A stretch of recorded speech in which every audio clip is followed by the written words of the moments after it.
I discovered why nobody cares about my videos.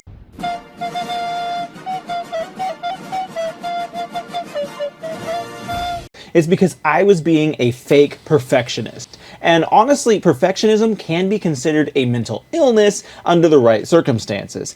Die, you undead flesh addict!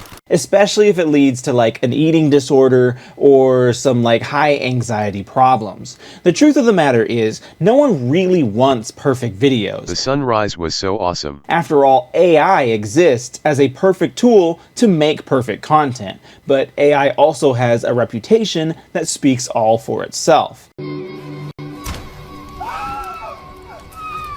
So the reality of things is that people don't want perfect content. They don't want this polished, perfect thing because it feels unnatural and unappealing and just really alienates your audience. What people really want is genuine content from a real person that they can relate to and gives them actual value. The biggest thing that you can offer your audience is value. And that's what we need to focus on right here, and how to provide that to your audience. So I started my content creation journey out in 2019, and at the time I had just freshly played Life is Strange 2. Ooh, awesome possum. Which is like the biggest thing to me. Like, I love that game. Still one of my favorite games of all time. Has an incredible story, and as a writer myself, I can appreciate the points that they bring out in the story. I could rant on for hours about that game. In fact, I have, if you dive down into the depths of my channel. But that is where this little seedling started for me.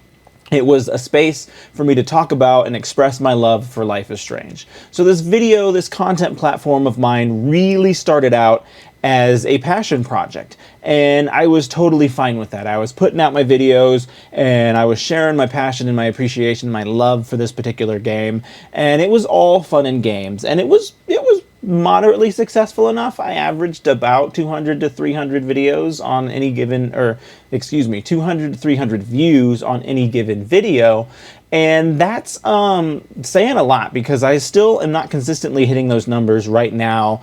It was a good feeling, and it was a great place to start, but as I feel like the natural progression of YouTube kind of sinks in on any creator, I was like, hey, you know, I'm enjoying this, I'm doing this, I'm making something out of it. I want to start like being able to get paid from this passion of mine. Because like we live in a world that's very expensive and money's not going anywhere anytime soon. So if I can leverage this to be like a side hustle, I don't expect it to replace my 9-to-5, but if it can be like a solid second job, then that's pretty good, because like I honestly enjoy doing it, and how nice would it be to just make a couple $100 while doing it?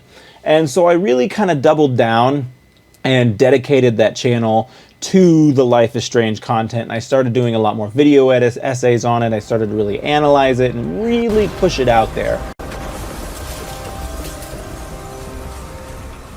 But it wasn't kind of gaining the steam that I wanted and or needed at the time. And so I was like, okay, I think it's time to pivot. Like any good business person will do, when something isn't working, you know that you got to pivot into the next thing and do so before the losses get substantial. And so that was kind of the next natural step of mine. And the pivot, the initial pivot away from Life is Strange content, is really what started the downward spiral of me on that channel, because I really didn't have a clear direction. Like, I knew I needed to pivot, but I didn't know how to or where to go from there.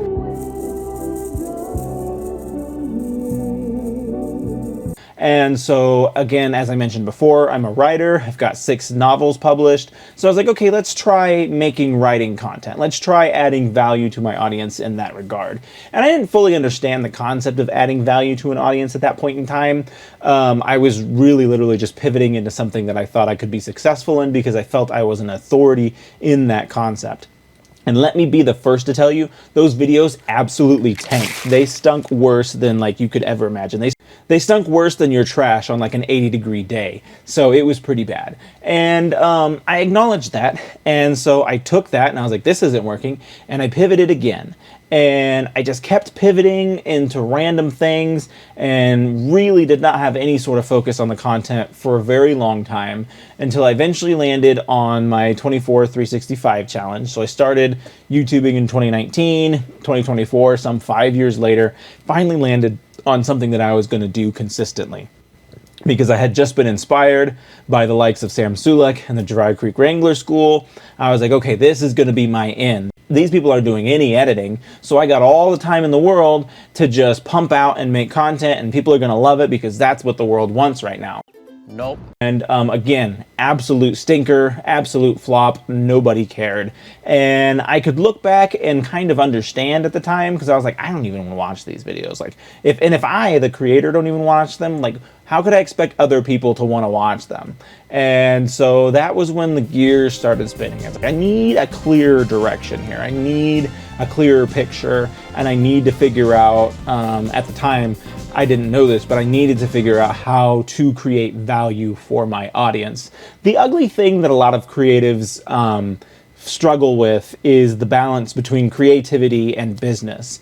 And the honest thing is like, you are a creative and you want to be able to create, and that's wonderful. But if you ever want to make money from your creative adventures, then you have to get into the business side of things to try and make money of something and also be like way foo-foo creative about it. It's just not a combination that ever ends well. And like, the very fact that you're trying to make money from this creative project means that you're trying to start a business, as much as you might try and pretend otherwise. And business has this ugly, yucky reputation of it. Business is like the politics of creative pursuit. And that's why like everyone just avoids it, and they're like, no, I'm just here for the love. I love creating, and that's why I'm here. And you can absolutely love creating and still leverage it and make money off of it. And that is, I feel like, the quintessential step that most people miss when trying to go out and turn what was a passion project into a business. They don't understand how to leverage the two. And every successful business solves at least one problem for their client base. And they create value for their client base by solving that one essential problem. And so that is what all businesses and all thoughts and theories need to come back to when you're trying to create something that you want to leverage and make money off of. And like, that value or that problem for something that's purely creative and purely entertainment, like, the value you provide your viewer is entertainment. The idea that they can go home, flip on your TV show, and they can just veg out and not think about the stressful day they just had at work. Not think about how their kids are sick and the health bills are gonna like send them down under the ground. Not think about the horrible things that their wife just did, or whatever is bogging you down in life. If you are providing entertainment, you are providing an escape, and that is an incredibly valuable thing. And that's a lot of what artists don't realize or refuse to realize or try to avoid realizing because, ooh, business, yuck. But at the same time, like, the value that you create is valuable, and you have to understand that, and that is why people want it. Entertainment is a hard thing to do. Entertainment is a very difficult field to stand out in. All fields are difficult to stand out in, but entertainment especially so, especially in the modern market. Social media makes exposure all the easier, but that's a double-edged sword. It's a lot easier for you to be seen by people, but there's also 500,000 more people out there in the world now doing what you are doing and are just as easy to find as you are. And so that is why that every space is flooded or whatever. That's what brought me to where I am today with this channel. And I reached out for official content coaching to try and figure out like, okay, how can I provide value for my audience? What can I provide that my audience needs that I can give them in my own unique way? And through that coaching program, I was able to settle with like a productivity niche, because I myself feel that I am a very productive individual. I have some very strong accolades in that regards. I wrote an entire 72,324 word novel in just 9 days. all while working 2 jobs, 65 hours a week, and building my house on weekends. And I mean physically with my own hands building that house on weekends. So I have a leg up and an unfair advantage, as they like to call it, on the competition in my own life experiences. And then I was able to leverage the coaching program to understand how I could create value for people online, and how me being able to create value is what's going to leverage this platform in a way that then creates value for me in the form of a supplemental income. And so reining it in, bringing it all back, it comes down to finding that value proposition. What can you provide your audience, and how can you provide it to your audience in a very unique way? Again, I'll just use my own as an example. What can I provide to my audience? I'm a highly productive individual, and I can show you the ways that I am productive and how I'm able to be productive and also still have fun. Like, I still play 600 hours of video games a year, if not more, all while being this productive, awesome version of myself. And it is that unique value proposition that I provide. And find that for yourself. Again, if you're an entertainer, like, you're that escape. You're that person, you're that thing that someone turns on the TV as soon as they get home because they don't want to think about the stressors of the world. And what makes your show unique is that it's 3D pop art that's made from paper. I don't know, but find your thing, find the value that it gives to the people, find how it does that value in a unique way, and lean into it.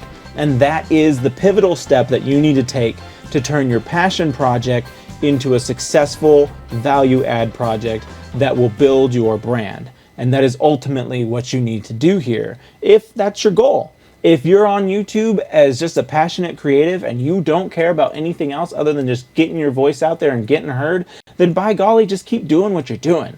But if you want to take that next step to make it something that creates and can support you, then you need to find a way to add value to other people so that they find value in your content, and then your content can provide value through you vicariously through them. Isn't that confusing? But yes, so this has been the video. Appreciate you all for stopping by. Per the usual, I have my books. They're available on Amazon. I have my own animation here on YouTube. If you were to check that out, that would be awesome. I have more videos on this channel that are all about productivity and being an awesome, productive individual. If you check any of that stuff out, that would be absolutely delicious. I appreciate you stopping by. Thank you, and I'll catch you on the next one.